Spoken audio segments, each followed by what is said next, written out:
In the heart of London, 17 contestants are gathered from all corners of the UK, gearing up for the ultimate showdown. The aim is to support children with their mental health. £10,000 is up for grabs to turn their game-changing ideas into reality. Dr. Nazar, you are so nice. Meet the power trio of panelists, Dr. Ali Al-Hilli, an Islamic speaker and director at Dar al-Islam, and author with outstanding Islamic knowledge. There is a gap in the market to help our brothers and sisters who are reverts. Dr. Zahra Merali, a renowned doctor, a speaker at the Salam Center, and an esteemed advocate for health. I'm interested in coming into it, not to earn money for myself. I'll probably buy shares on behalf of the Salam Center. And Dr. Shabir Tijani, a prominent Noha reciter, a GP doctor, and a successful businessman. So what sort of revenue streams do you have for this so that you can keep going and keep developing this idea? As they analyze and decide who has the community's most fitting idea. It's not just a competition. It's a journey through tough stages where dreams meet reality, an endeavor to captivate and impress the Imam of our time. Whoever makes it through is still serving the Ahlul Bayt. I think with this one, we've got to say, let's see. But who will rise to claim the title of the Infallible Servant winner?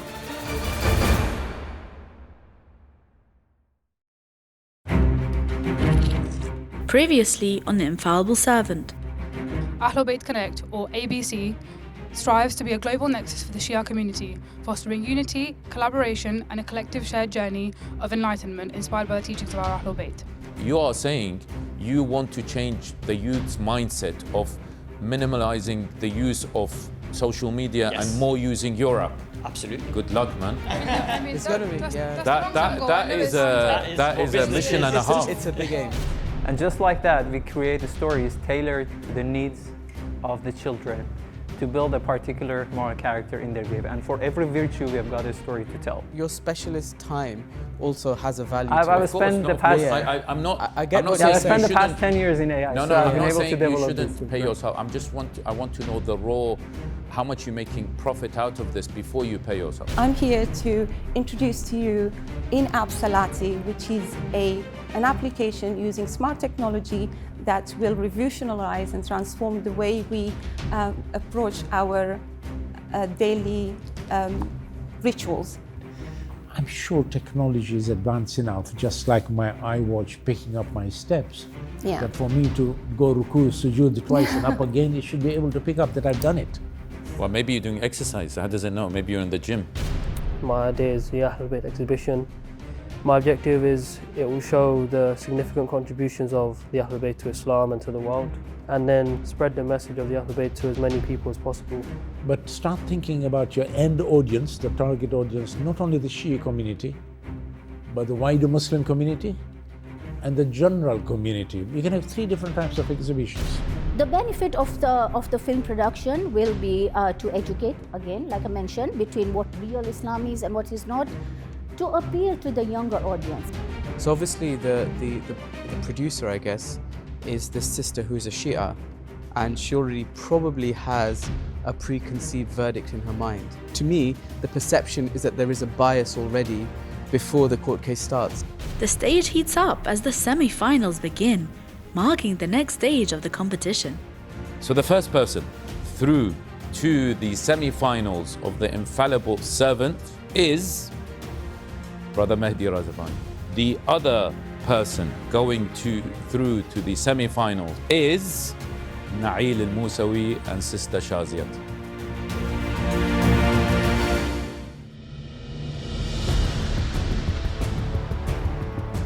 Our youngest contender re-emerges into the spotlight. While he may not have clinched victory in the previous round, the panel, recognizing his untapped potential, invoked their wild card to bring him back into the competition. I'm feeling good. I just got to stay confident and make sure I present well. I do feel confident that, inshallah, I can go to the final. You've been brought back, you've been voted back. That's something extraordinary. It's a surprise. How will you take this opportunity? I think, I just have to do the same thing because I feel I done everything right last time, but it was due to points or something that I didn't go through. So I think if I do the same thing, I think I should go through or have a shot, at least get close to going through. Will you be giving it an extra effort to present anything you didn't present in the last round? Yeah, of course. I think my presentation this time is mainly on things that they wanted me to present and like things I should have presented last time.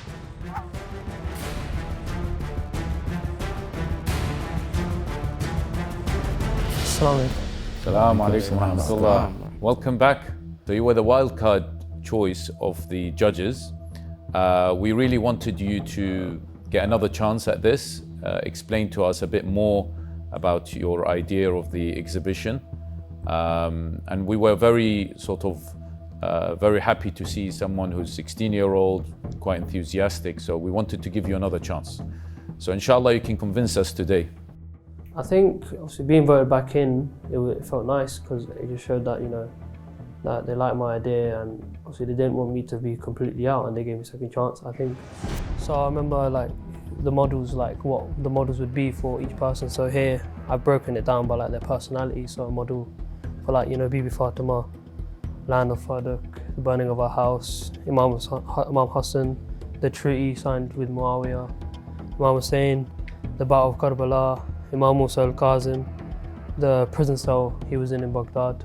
And then this is like where we could take inspiration from for the models. So there's the prison cell in Baghdad, the model of Zulfikar, Battle of Karbala, and burning of the house. The exhibition team. So I have all the roles, what they would do, how much it would cost, and the overall cost of the price of the team. So this is the roles of the behind the scenes of how they would help and how to make everything work. So like with the PR team, they'd promote it. Designers could plan layouts and how it would look. Coordinator sort of controls everything. Content creators, they gather the information to help. And the ticket pricing, you guys mentioned last time, I feel because we're paying for the team as well, the pricing of tickets could be around like £3.50 to £5 in that region, because we could do it like 4 to 6 times a year. That way, if we get a large people coming each time, it could bring good money back to keep going year by year. And that's my presentation. Ahsant. May Allah bless you. Thank you so much. You talked about the individual areas of the exhibition, right? So one for each Ma'sumin, essentially, is that right? Have you worked out the costings for each model, for each of these? So you mentioned different models you'd have. What are the costs for each one of those models? Around like 500 maybe. Are you guessing or? No, I'm not guessing. I have thought about it. I think around and 500. where are you going to source everything from? You'll make it yourself, or you're going to get someone to make it for you? I think, yeah, I'd source it, like maybe hire someone who can build models. And how many events per year are you planning to have? Yeah, so I said I'd plan maybe around like 4 to 6, because then, you know, it keeps the good bonding with the community like consecutively throughout a year. Okay, Mohammed, I can see that you've taken a few of our suggestions from last time on board. It's so nice to see that you've actually thought about the team and the roles of different members of the team, because last time I was a bit concerned that you are a solo individual, but it's nice that you're thinking about a team approach. One of the other suggestions I think we made last time was also to see if the exhibits were equally attractive to the members of the non-Shia community, the wider Muslim community, and the native community. Do you have any thoughts on that, or have you developed any further thoughts on that?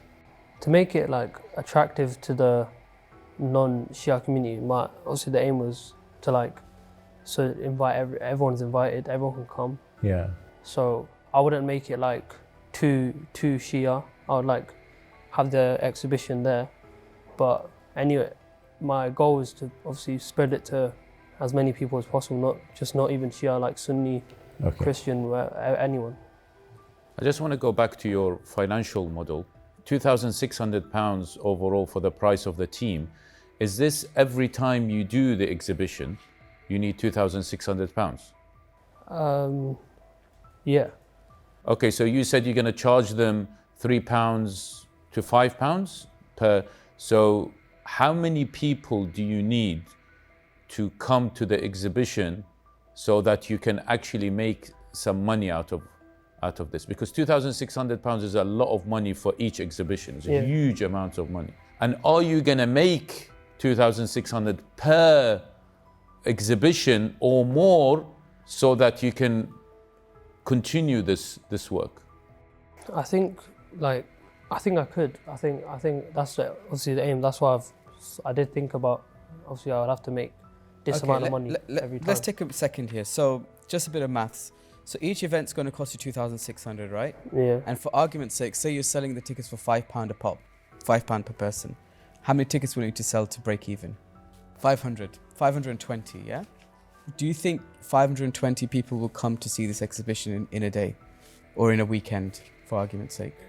I wouldn't, when I open the exhibition, I wouldn't, maybe I'd leave it open for a week. Would the centres allow you to occupy their centre for a whole week? You have a centre, would you allow someone to occupy? I mean, as a centre, we have limited number of space. And plus we have a lot of events you may have and Jum'ah, you may have prayers. So programs. no, it has to be a day.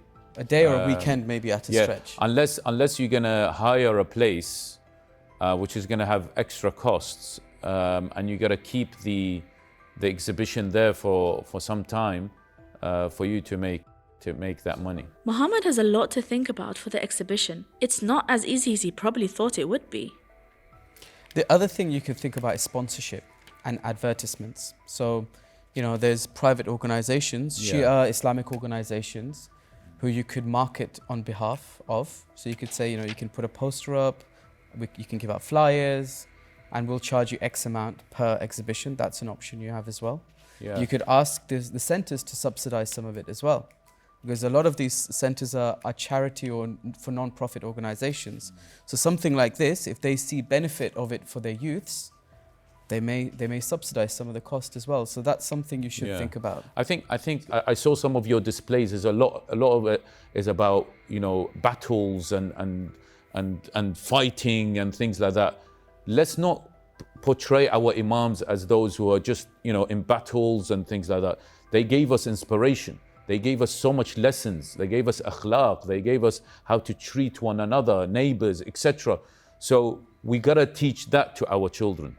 Okay? Yeah, of course. Like you said last time, I'm targeting like the youth to educate, and I have like plan like workshops to Good. sort of. I'm very glad you've actually gone away and thought about. Yeah. You have a very good idea there. Yeah. And with some development, inshallah, this could be a really big thing. Yeah. So well done. And make sure you target children. Our children need to really understand our imams. Of course. May Allah bless you, inshallah. Thank you. Again for coming back. And inshallah, this will come into fruition. Thank you. Thank you. Did you feel you were caught off guard? I think if you look back at the camera, there's a moment I'm just sort of like stuck. I'm like holding my head. I'm like, what do I do now? But luckily, the judges sort of helped me a little bit, giving me suggestions, and I'm going to take them to account. And I think near the end I was able to save myself a little bit, explain myself about the last slide with the models and everything. I explained myself. So hopefully I've done enough to... No, definitely. Yeah, hopefully I've done enough, and inshallah I make the final. Inshallah the judges think, I'm more developed now than last week, and I can go to the final tomorrow. Mohammad appears to have done his homework. Could this second chance be the key to his success? Well, I think he's definitely gone away and thought about what we said, which is good. Still think he needs a bit of work. Yeah, I like his optimism, his enthusiasm. I think he seems like he's done a bit of the homework. But as an 16-year-old, of course, we don't expect him to come up with a proper plan. But I really think he needs guidance. At the same time, he needs to sort of lower the costs. Zahra Latif is back again. Despite the confusing comments during her pitch from the panelists, she managed to pass through to the next round. Inshallah, I can pass this round. I mean, I've definitely put all my effort in. I've taken all the feedback on board. So it's really up to the judges to see what they decide at the end. It's round 2, and how are you feeling? I mean, the stakes are higher, right? Yeah. I mean, I'm feeling hopeful, but a bit of nerves. But inshallah, it should go better as well than last time, because I mean, this time I've had a lot of preparation. I know what to expect. I've taken feedback on board as well.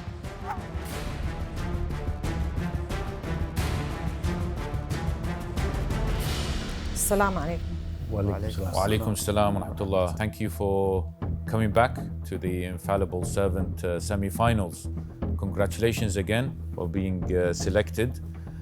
So inshallah you've taken feedback from the judges and we'd love to hear from you for 2 minutes, and then inshallah we'll have some questions. So bismillah. So expanding on my talk from last time, there's a real problem that children have with screen time and screens, and research shows that it can have a real detrimental effect on their physical and mental well-being as well as their performance in school. And the solution is that parents are meant to be the people there to limit screen time for kids. And one effective way is to, for example, create give them podcasts for learning and entertainment. And also statistics show that there are more and more children nowadays who are aware of podcasts and are listening to podcasts as well. The mission statement for the podcast idea I have is that we familiarize children with teachings of the Ahlul Bayt through learning and fun.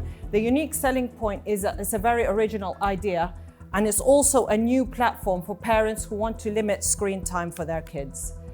The target audience is an English-speaking children 5 to 9 years old and their parents. The marketing plan is to create a social media page to attract subscribers and creating content, creating a website where you can upload episodes and have information.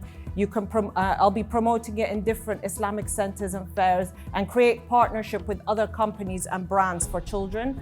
To grow the audience, you can attract subscribers for content and updates on social media and create snippets. With the £10,000, these will be the steps I'll be doing. This diagram also shows that. And the financial summary, there are one-off costs and recurring costs and revenue streams, as you can see. And the conclusion, the prize will inshallah be invested in our kids with the Ahlul Bayt and creating a generation proud of their faith and heritage. Thank you. Zahra has shown that she has done the research required of her. But has this impressed the panelists? I think we're all interested to find out how you're going to break down all the costs. So can you go through that? Imagine I give you £10,000. Yes. Okay. Run me through in details. Yes. We want details today. Yes. Yes. In details, how are you going to use that money, and how is it going to generate a revenue stream? Sure. So the most cost-effective way of doing this, I believe, is buying the equipment. So it's a one-off cost. It's not like a recurring cost where, for example, I hire a venue. We can buy the equipment. You can see there's the cost for the microphones, £100 for each microphone. The recorder around £100, and then the soundboard mixer for £50. The website, of course, is very important for 1,500. And just flyers and posters for £50. And then the editing, I could do it myself, but in order to have a good professional standard, I could hire like an editor, which would cost around £60 per session. I think I could bring those costs down significantly if you did it abroad. Yeah. I've got a recording studio at home. Yeah. So I could probably get the equipment for £100. You need a license for the software to use. You can send the original file over to an editor, say in India or Pakistan. They could do it probably for a third of that cost for you. That's true. Yes. With nice sound effects and can I music just in the say background. that there are other places in the world and Iraq that also do editing. Yeah. But I think that it's a good structure that you've got there, and I think you have overestimated some of the costs. But the ballpark figure is right, because majority of the cost will be the website for you. So there's a platform at the moment called Spotify for podcasts, where if I host it on there, it's actually free. Mm-hmm. And then I can use the RSS on other platforms like Spotify and Apple. That's right. And then, so these are the costs. How are you going to generate a revenue stream? So we're going to give you 10,000. This Yeah. is to set up, looks like £2,000. Yes. You're left with around, say, maybe another 1,000. You've got things to do as well. You're left with £7,000. The podcast is free. Yes. I'm assuming, yeah? Yeah. So we're going to do with that 7,000. So I'll be creating producing the episodes, and in terms of the revenue streams, I'll be inviting companies to promote their products and services for children on the platform, and I'll be charging them every time to promote their products and services. And that's obviously after they've seen that the platform is creating a lot of interest, there's a lot of subscribers, there's a lot of listeners, then I'll be able, to invite the companies to promote their products and services. Also, any book that's been read, also for the publishers, I would be able to charge them a fee as well for reading their stories. So I just have one question. Yeah. How many podcasts will you be producing per week, per month, per year?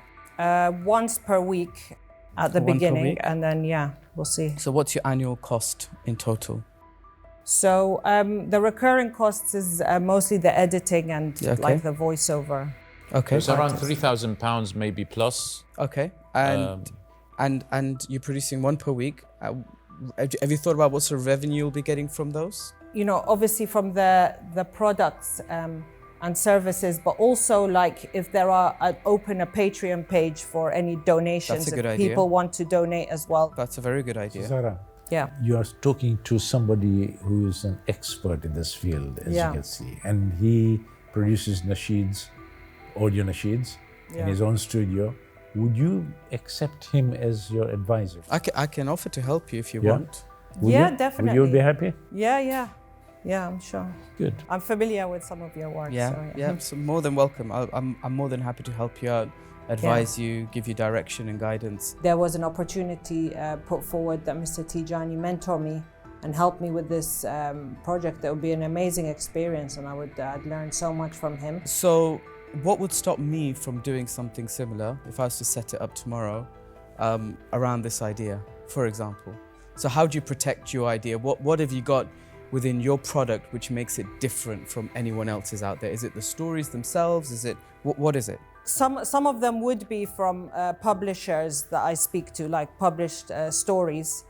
But also, yes, I mean, I've also been in touch with someone who works in the media and Islamic kind of field, and they would help me with drafting the. So you have affiliations with other. Yeah. Okay. Fantastic. Thank you very much. Thank you so much for coming back and taking on feedback. Yeah. Inshallah, we'll have a discussion regarding your podcast. Definitely, there seems to be a need in the community. It sounds like there is it helps the children. But I think there are some still questions regarding your financial projection, and also whether this is something that the community will take on. So thank you so much, and may Allah bless you. Thank you. Thank you. Thank you. Sister Zahra, I don't know about you, but I feel this was a tough round, don't you think? It was because very detailed questions, and I mean, although obviously I prepared and stuff, you don't know what they could ask you a question that you completely haven't prepared for. So obviously that was the risk. Well, listen, at least you got support from Dr. Tijani. Obviously, he's got experience in this field. Do you think that will be definitely helpful? Yeah, definitely. I mean, someone who understands the industry, who understands the sector, definitely helps, so that they can see the merits of the project, hopefully. Grabbing Dr. Shabir as a mentor, Zahra is making great progress. However, could it be too early to celebrate?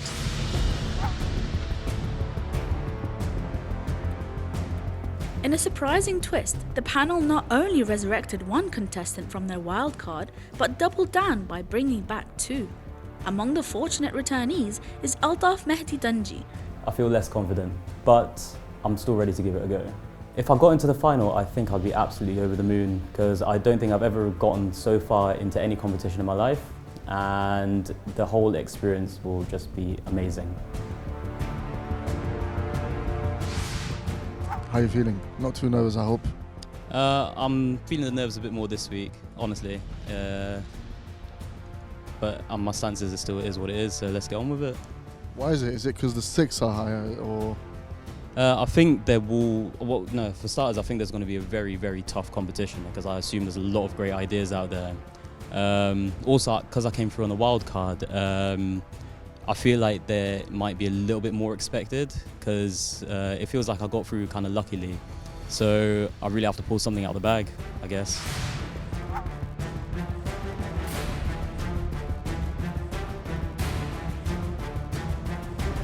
Assalamu alaikum. Alaikum salam wa rahmatullah. Altaf, you're back. I'm back. Yeah, great to have you back. As you know, we put you through as the wild card. And we've given you some suggestions and some of our opinions on how you can refine the idea that you had. And inshallah, we want to see how you've done that. So you've got 2 minutes to present to us, and then we'll be asking you questions if that's okay. Well, inshallah, I really hope you guys enjoy the presentation this week. Look forward to it, inshallah. So to begin with, we're going to quickly just recap. The application is called Islamic Voices, which is a halal streaming platform that offers all type of Islamic audio. Now, I'd like to highlight some information that should have been mentioned last week. To begin with, the application will be home to the Quran, where users can pick surahs based on reciters they like. They can also engage with featured surahs of the week, and the whole Quran will be available on the application. Additionally, lectures will also be available, where lecturers can offer a variety of content. They can upload exclusive content to Islamic Voices, and it gives an opportunity for new lecturers to be discovered. So when looking at distribution strategies, there were a few aspects that I took in consideration. The audience will be Muslim, male and female, age 12+, and essentially anyone who owns a smartphone. The second aspect dives into the application visibility, where we will concentrate on search engine optimization, because we are going to be the go-to halal streaming application. Next, our basic features on the application for version 1 will be accessible in English, Arabic, and Urdu. And as a new user, you'll be able to create a free account, and based on your interactions with the application, our recommendation algorithm will suggest content you might like using the collaborative filtering method. Creators will also have access to a hub where they can upload and view their audio files and analytics. So how will the £10,000 be used? £1,000 will be used towards business startup costs, which will include software programs, opening up a bank account and registering the company. But where will the actual software come from? Well, being a developer myself, I have assembled a team of experts in programming along with myself to create this platform, with £9,000 going towards marketing strategies. Along with this, I will create and send out posters with QR codes to mosques and areas where there is heavy foot traffic, increasing brand awareness. As the application is used, more data is collected, which will give us analytics to let us know what does and doesn't work well. And that is just a glimpse of the future for Islamic Voices. It's been a pleasure to be presented in front of you again, and I really hope you look forward to Islamic Voices. Altaf seemed to have really listened to Dr. Hilli's advice and took it on board. Has it answered all of Dr. Hilli's questions? Altaf, I'm a bit sort of confused with your financial breakdown. Break down this £1,000 for me, please. The £1,000 will keep the business afloat for a year minimum. What do you need for a business startup? I know Adobe's expensive, at least £100 there. I know AWS isn't too expensive to begin with, but it will increase over time. And I know the domain will cost a bit just to secure it to begin with. Just before I hand over to Dr. Nizar, can you break down the £9,000 for me for the marketing? So social media and Shia influencers. So Shia influencers will expect some sort of payment to be able to promote our application.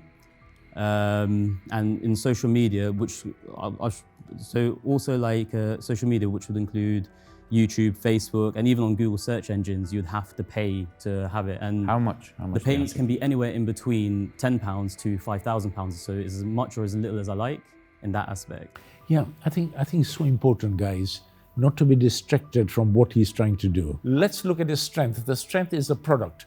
The product, as you explained, he wants to create halal Spotify. And I know it does need a lot of investment after marketing, It will need a lot of investment, but look at the product itself. Today, unlike last time, you actually mentioned about analytical ability to analyze. Yeah. Can you just elaborate on that a little bit more, because I'm very interested what it will actually give you?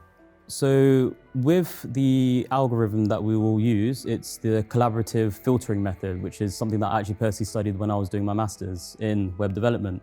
It is where it's, for example, you know, Amazon, you can, if I buy a product and you buy the same product, but then you buy, we've both bought a mug, you buy a coaster, I will be suggested, oh, other people have bought this product.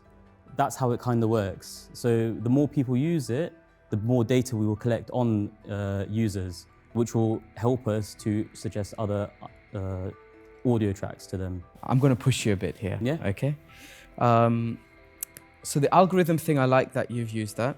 I've got two, I mean, let's look at the positives first. I think from my point of view, the good thing here is that you're a specialist in this area. You're a software engineer, you have access to other software engineers, and you definitely know what you're talking about. That's for sure. I think that your marketing spend will have to be huge. I think 9,000 or 9,500 will be a drop in the ocean. If you really want to push this and have exposure to your target audience, you will need to spend a lot more on marketing. So I think with this money, I'll be able to create an MVP, a minimum viable product, which we can release. And I believe through that, we could also potentially gain more investors. Last time I asked you, how are you going to know which is a halal song, nasheed or whatever, and which is not? Have you done a bit of thinking about that? I mean, what are you going to put into your terms and conditions? Your app? Yeah. Are you going to put everything? How would you qualify what is allowed and what is not? I would stick to the guidelines. If there is music, it will be very hard to convince me that it's going to go on there unless it abides by what the Sharia law is, essentially, what is halal for us. So you'll have a reporting tool on the so there will be an area where users are able to give feedback as well as I guess there are a lot of halal ones that also use instruments. I mean, you know, it's not a, you know, yeah, it's and there's also disagreement between scholars as to what's halal and what's not. So I think that's a difficult one, isn't it? It is a difficult one. But I mean, for you it's difficult. I think it's difficult for any of us. For you it's difficult. I don't have the answer here, but that's a concern I have. That if you're going to dedicate an app, you're saying this is halal app, and you're going to label it as halal, so the youth will say, well, this is halal, right? So I'm going to go and listen to whatever is in this halal app. My observation here is that you are responsible for whatever you're going to put in there. And if there's something that you're not going to put but is actually halal, some people say, well, why didn't you put this? Or the other way around. So it's something for you to think about. So for starters, there's terms and conditions also for users, where it would be all content on this is halal, that's a guarantee. However, it will also explain to different Ayatollahs have different sort of guidance on how it should be, which will also be in the terms and conditions. So with that, it would give me more access to put more variety of stuff in that might be halal for someone but haram for someone else, in a sense, because of the instruments used. But because it is in the terms and conditions, that shouldn't really give me any liability. And in terms of the creator, they will be able to abide by it because it is halal according, it might not be according to Sistani, but Khomeini might agree to it. Where you can have it in the terms and conditions about what scholars have said what, and you'd have it, this is terms and conditions for the users and for the creators. And as long as they abide by those lines, you really can't feel offended because you have read and understood what is to come. If there is something that you don't align with, avoid or don't listen to the track, but that there will be some sort of disclaimer, so you are aware. We haven't touched on the issue of copyright. Does it come in the sheet? Copyright, well, if he gets permission from the creators, then there is no copyright issue. We haven't touched on finances properly. Yeah. So I think that's one thing we need to talk about is your finance model. You did mention last time about subscription model and a promotion model or a Freeview model where you have advertisements. Subscription model I'd mentioned was $3.99. If we, inshallah, get our target of 100,000 users and 40% of them are paying, That'll be £159,600 of gross income a month. And obviously, I honestly, truly believe that this business can break into being a £1 million, if not more, company. Okay, thank you very much for coming down and going through the changes you've made. The judges will have a chat and decide whether or not you'll be going through to the final. But either way, your idea is very good, and inshallah, wishing you all the best of luck and success, inshallah. Awesome. Thank you very much for all of you guys' time. Thank you. Thank you for coming.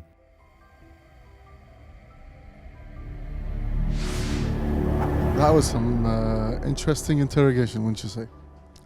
It definitely was tough, and I'm sure you're all going to see me sweating.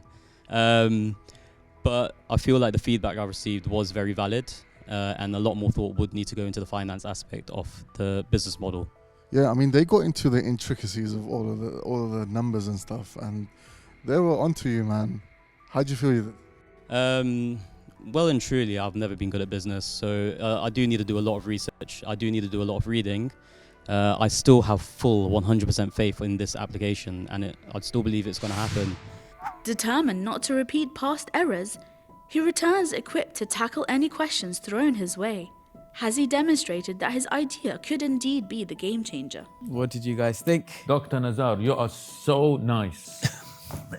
Listen, the chap knows what he wants to do. Let me finish him.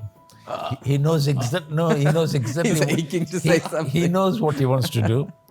He thinks, and I believe he's got the skills to do that. Yeah, absolutely. Definite skills Absolutely, to do that. he's got skills. He's from that field, but I agree he's naive about what he's putting himself to and all the intricacies. He needs guidance, the poor chap. But let's not stifle his passion and his desire to create one. If not today, but never. You say let's not stifle his passion. Sure, he has a lot of passion and stuff, but this is the semi-finals. Yeah. Okay, and I am expecting in the semi-finals for you to give me a breakdown of what is it that you're going to do, and in terms of the finances. He failed to do that. Yeah, so that's why I was pointing this out. I'm on the fence more on the practical element of it. I think he'll find it very difficult to get in touch with content creators and get their permission for their things to be streamed. The only time they would give permission is if this becomes a very big thing, but then it becomes the horse and the cart situation. Yeah. Where he has to get big first to get the creators, but he can't do that without the creators. So with what to say, let's see. Let's see.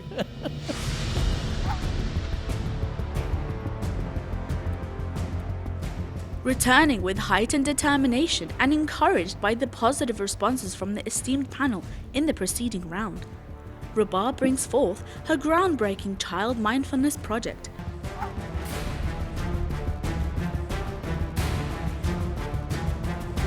Assalamu alaikum. Alaikum salam. Sister Rubab, thank you very much for coming along. We communicated with you this week to help you come and present. So obviously we want to hear something different from you. We give you 2 minutes to just present your thoughts. So, just to recap, the idea that I presented to you was for young mindfulness, and currently I deliver the classes through workshops with schools and nurseries, and my new idea is to move this onto an online portal so that all children can access emotional well-being. So if I just run through a bit more about my idea. So if we look at the target market and the audience, it's quite big because we've got primary schools all over the UK, which can then continue globally. Teachers and teaching assistants, parents, and the beneficiaries are children. So essentially, it's a huge target market, and the children can be reached in lots of different ways. So if we look at some research and evidence behind the idea, so there was some research done by Young Minds in 2021, and there was a pool of 1,000 teachers, and 74% of teachers, which is huge, believe that poor mental health support affects children's ability to learn in the classroom. So we know that there's a problem, we know that there needs to be a solution for this. And the issue is, I'm a primary school teacher myself, and I know that teachers are not adequately trained for this. We're taught how to teach, we're taught behaviour management, but we're not taught to help support children with their emotions. And they spend most of their day at school. If we look at our community, research shows that 1 in 5 young Muslims said that they have harboured suicidal thoughts many times. Muslims are more likely to suffer from mental health challenges, and that is because it is a taboo. Muslim youth are less likely to access support and medical interventions, also again because it's a taboo that we need to address. Now, in the last round we discussed making this idea and tailoring it towards Muslims a little bit more. And I have considered that idea. However, it's not something that I can commit to at current. I do believe that young mindfulness and the idea behind it is linked to Islam in an indirect way. And I do believe that these are the teachings of our Ahlul Bayt. And I do believe that we can make an impact on society and teach the teachings of Islam without doing it directly. We can access non-Muslims. I don't want to just allow Muslim children to benefit from this. I believe that all children deserve to feel like it's okay not to be okay. And that's the end. Okay, so what would you like to say in terms of market, growth and potential? Very simply. Very simply. Okay, so as you will see from the figures that I've presented onto you, which is double-sided, this idea has been very, very well thought out, and I'm very clear on a plan. I do believe there's growth. I would like to consider in the future, if I can get some funding and move to a bespoke site, to have a section for Muslims tailored to Islam, a little bit more direct as well. However, I want to stick with my current idea and I'm confident with it. However, having that idea and testing it will then allow me to consider adding in a section just for just Muslims can access. Obviously, I can't do that through my current website. I'd need something a little bit more advanced and to make a bespoke website. I concur with you. Indirectly, Muslims will benefit. As it is in London itself, 10% of the Londoners are Muslims anyway. Yes. So indirectly, they'll benefit. But looking at your figures, and I think you were trying to show this on the slide as well, there's a huge potential, isn't there? There's a huge market for that. But what is the guarantee that your product is unique? I mean, what is so special about yours? Others will sort of come into the market, swarm the market and take over from you, who might have much more muscle behind them. What do you think about that? So I think my idea is, from what I've seen, it stands out. And the thing that makes me unique is that because I have experiences in the classroom, I know very well what children respond to. And children respond to bite-sized videos, so not long videos because they can't sustain their attention. So these are all bite-sized videos. They're heavily animated, which again is something that children respond to. I also think that something that's different about me is that I've already done something existing in Young Mindfulness. So I've already done the classes. But it looks very good on paper that in 5 years' time, 7 years' time, there could be a revenue of £500 million. But £10,000 is nothing for that revenue. Why don't you invest your own £10,000? Why do you need this £10,000? I'm also investing my own money. As you'll see on the figures, I need 19,000. So I am also investing my own money. However, I am seeking funding as well to support me with this. I think all the judges were really fair. Everyone's entitled to their opinion, and of course it helps me as well because it gives me a lot to think about and constantly improve. And so I'm really grateful for all of their views.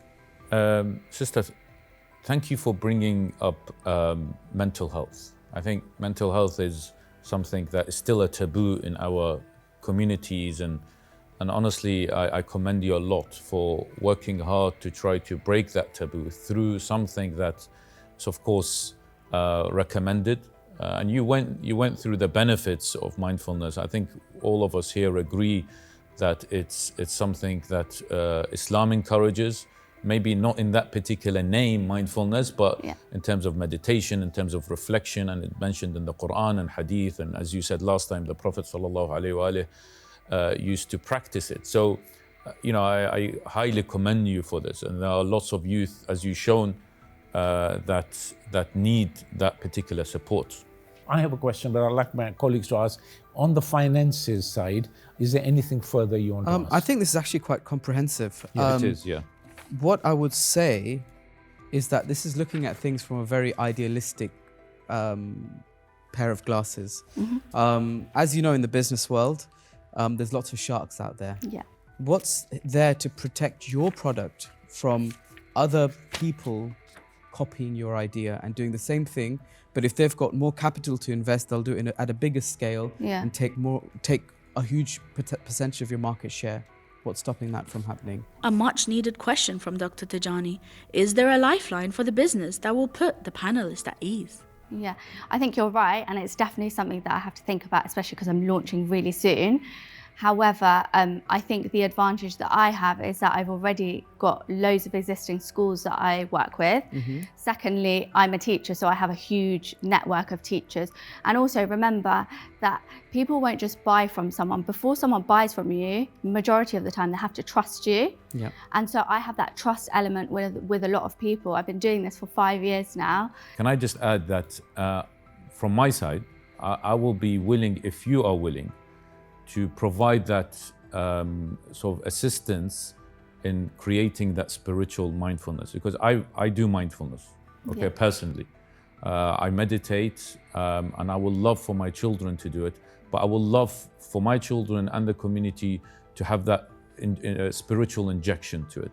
So I'm very happy to, if you are willing, of course, to work with you to try to develop free of charge. I won't be charging you to develop that alternative, which is spiritual mindfulness. I think that sounds amazing. Thank you so much. Well, thank you so much for spending your time again and coming to see us again today. Thanks for coming. Thank you. Thank you. Okay, Sister Rubab, that was a nerve-wracking round. Tell me, how did that go? I think it went better than I thought. I think the questions raised were still the same, but I think they were convinced that I had put some thought into it and I had reasons for my decisions. With a steady stream of positive feedback coming Rubab's way, it's evident that the panelists have warmed up to her idea significantly this time round. Yet as spiritual mindfulness remains a top priority for them, does Rubab's future truly shine brightly? I don't think I have read that document. The first communication, did that specifically say that how would it benefit? Say it didn't, but we told her very clearly last time. Last time we told her that we want this and you have to come back having thought about it. And she didn't quite hit the brief. Yeah. خلي نشوف. This contestant got many praises for her project on her first pitch. Will she manage to get the same enthusiasm out of the panelists this time round? Sister Suhayla, nervous? Very nervous. I am very nervous. Well, it was nerve-wracking last round. How do you think this round is going to be? Only Allah knows at this point, but inshallah it will go well and I won't get grilled too much, inshallah. I'm sure you won't. I'm sure you can do the best that you can. And I'll see you after this. See you soon.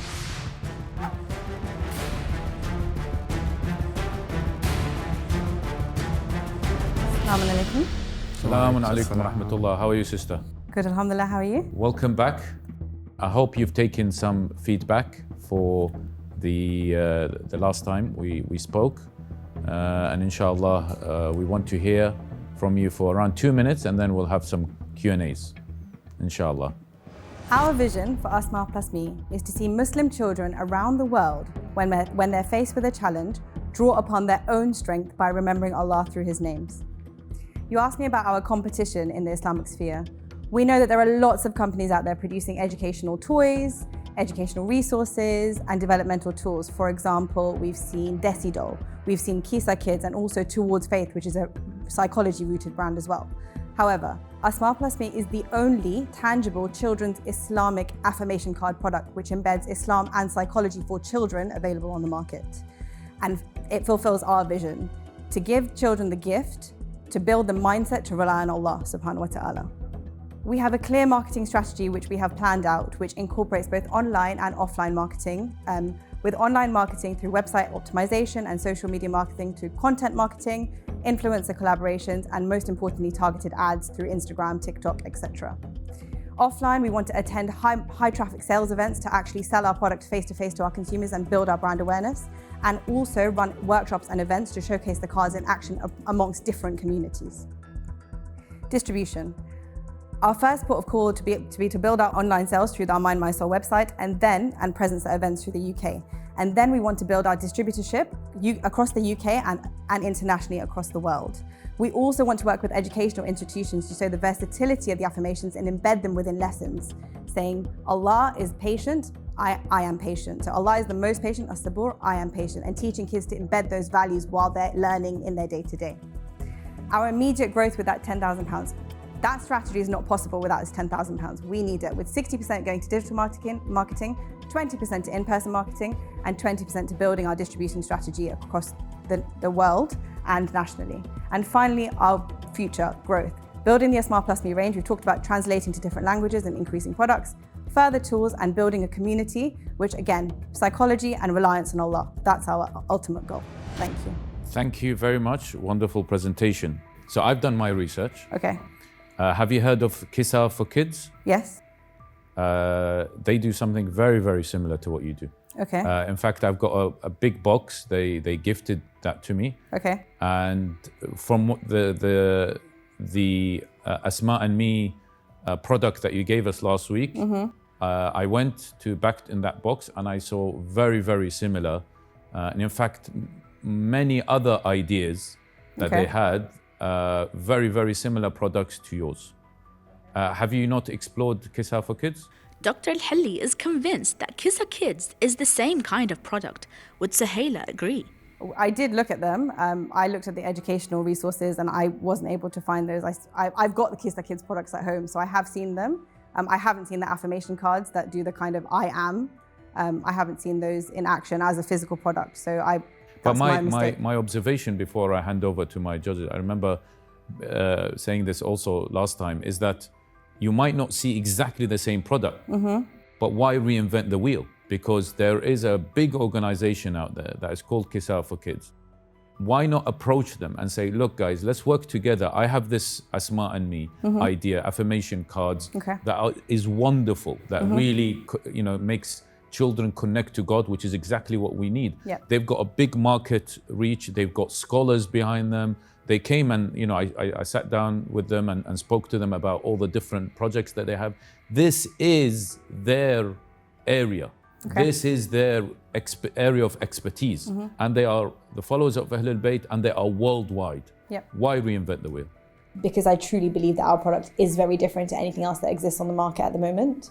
And that's why it's unique, and that's why it's something that everyone needs. So yeah. So I believe that we're not reinventing the wheel, we're taking it one step further. I've got Kisa Kids products. I don't believe that they're inclusive to incorporate for children with special educational needs. I haven't seen anything on there that, for example, has videos which show the affirmations in sign. That's something that we bring to the product. Like I said to you last time, and I would stand by my point, is that we want to do something that's higher quality in that element because we want it to be for the whole family. So when a parent buys one product and they have one child with a special educational need or a learning difficulty, they can still use that product for everyone in their family. Our vision is about the family, not about the individual child. And from my perspective and experience with Kisa Kids product, it's for the child. And that's what makes us different, is we're talking about building a whole family, not just the child. These cards have been tested in the parents, and the parents themselves said, I had a benefit, I've learned so much. One parent's comment was, it was like a counseling session for my whole family, because for the first time, my husband and I sat down and talked about how we show love to each other. This is not just about the child, and that's what this product does differently, because it's to that depth, building in the psychology from the experts, and that's what makes it stand out. I'm just wondering, would your product need a tutor next to it? In other words, you seem to be so passionate about this.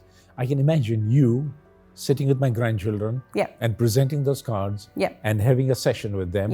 It would be quite different to somebody just buying that off the shelf and trying themselves. So the reason it hasn't been is because of the way we've designed it. So I've had experience with such cards previously where it tells the parent, you need to make this conversation. So what we did was we actually wrote it for the children. So if you read the cards, the initial message is in the first person. So it's like the parent could read it to the child or the child could read it for themselves. There is a reason that we created this product for all Muslims. And Kiss Our Kids is focused on Shias. We want to unite Muslims together. We want children to actually see that, oh, when I see a Muslim, Shias are a minority in the Muslim population. When my kids go to school, I want them to recognize other Muslims as their brothers and sisters, as well as having a strong Shia identity, don't get me wrong. But that's why we created this product like this, because it's for all Muslims. It's something that we unite on.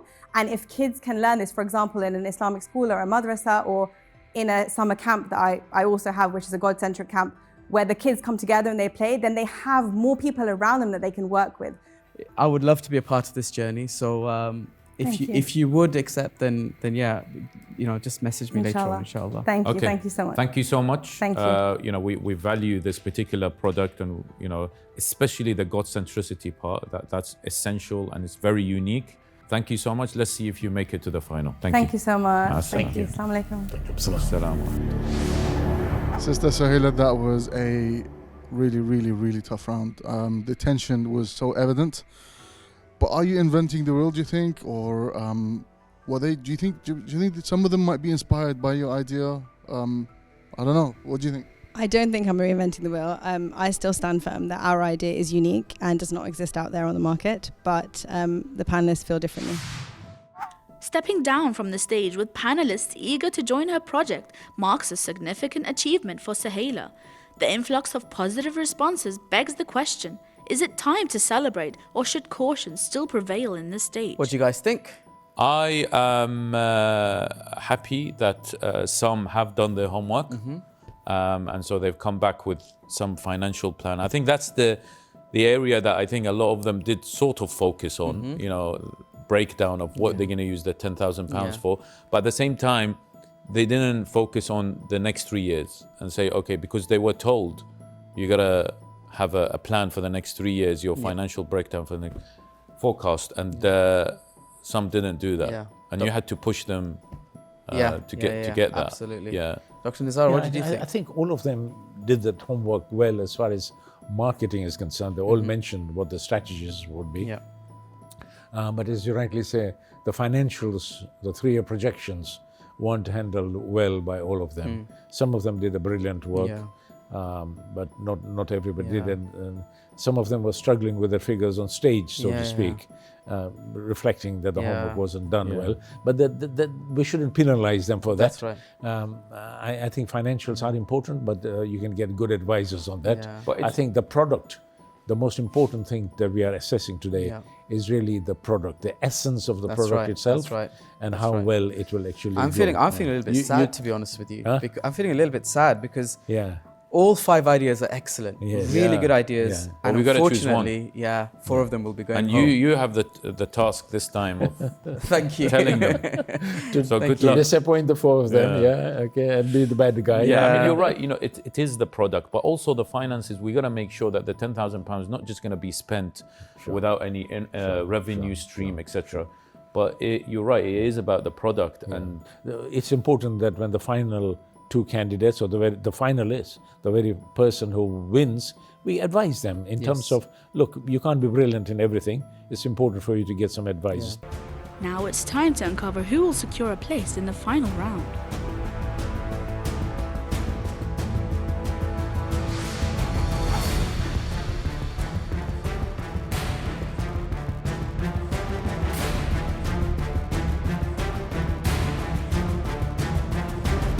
Assalamu alaikum wa rahmatullah.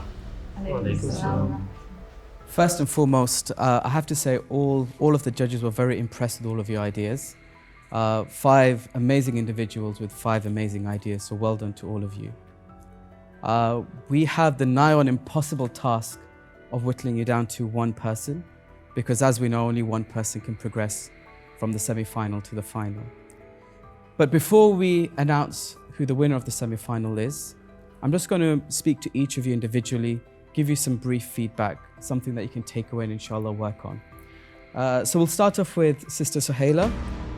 The judges thought that your idea was very good. We loved the God-centricity element of it and the fact that the people you've got working around you are all experts in their field. But the concerns we have are that there is a bit of uncertainty there. And the question is, are you reinventing the wheel? Are you better off collaborating with someone else? And also going forward, what other ideas will you have? How will you do research and development into future ideas? Sister Zahra, we felt that your idea was very useful. It definitely fills a gap in the market.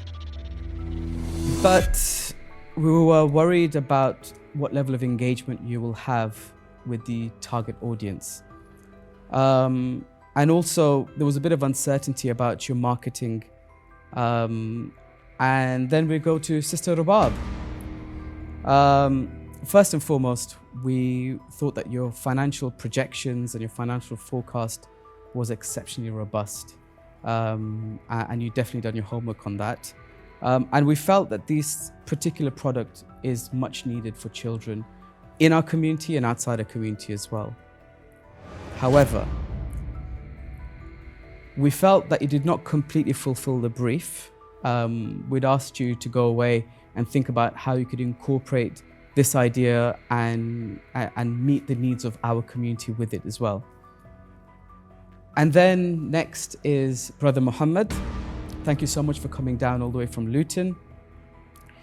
We were very pleased that you had gone away, worked on your idea, refined your idea, and you had identified members of your team and enlarged your team. We like the idea of the mobile exhibition as well. However, we feel that the finances need a bit more work. So that's something you definitely have to go away and think about. And we still weren't convinced with the practicalities of how you will execute this idea. Okay? Last but not least, Altaf. We felt that this idea potentially could be huge. There's massive scale that could be achieved from it. However, there's also a concern there as well, because there is uncertainty and it may be seen as a speculative idea. And also, we feel that the amount of financial backing you'll need for this particular product may be more than the 10,000 that's on offer. Now that you've all had individual feedback, we're going to go to the results. Okay? Like I said before, it's a very, very, very difficult task to narrow you down to one, because 5 amazing ideas, and I've got the difficult job of delivering the news. So we'll start off with the first person who unfortunately won't be making it through to the final and will be leaving us at this stage. The first person going home today is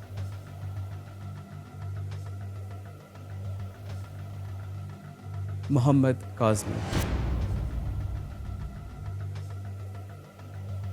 The next person who will unfortunately not be making the final and will be leaving us today is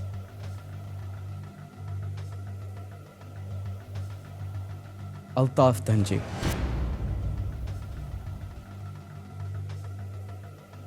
The third person who has reached the end of their participation in the Infallible Servant today and will not be progressing to the final is Sister Zahra Latif. So may I ask Sister Rubab to step forward and Sister Suhayla to step forward. So the winner and the person going through to the final of the Infallible Servant is Sister Suhayla Merali. Congratulations to you, and my deepest commiserations to Sister Rubab and the rest of you who were not able to make it through to the final. As I said, your ideas were fantastic, but we thought that they needed working at in some elements. So Sister Suhayla, how do you feel? Very unexpected. I was not expecting that after the last round. So thank you so much. It's been a privilege to stand before you and present the idea. And inshallah, we'll see you at the next round. Inshallah. And Sister Rubab, very, very close there. What are your thoughts? I'm thankful to all of you for your time. Suhayla, I know her on a personal level. She's been working on her idea for about 3 years before she launched, so she's worked really hard. She knows her stuff, so she's really, really well deserved, and she meets the brief more than I do, so I'm really pleased for her. But we, like I said before, we feel like if all of you go away, work at the projects, work on the feedback we've given you, there's no reason why you can't apply again next year, inshallah. So well done to all of you. Congratulations to all of you, because in our eyes, you're all winners. Your idea is all fantastic. And congratulations for making it through to this stage. Inshallah, we pray that Allah subhanahu wa ta'ala blesses you, gives you the strength and the tawfiq to continue working and serving the community. So thank you so much. A bit disappointed, but you know, generally, if you look at it, at the full picture, it's been an amazing opportunity, and it's been an amazing learning experience and a great opportunity. It's been such an amazing experience. I was telling someone earlier, I never in my life would have thought I would have done anything like this. Yeah, I'm not gonna, two setbacks. I'm not gonna give up. I'm gonna keep trying because, I've been given compliments, so I think it's good. Rubab, who was against me in the last round, I love her ideas, I love her enthusiasm, and I'm actually sad that she didn't get through. I'm not going to give up. I think Young Mindfulness has a really bright future ahead.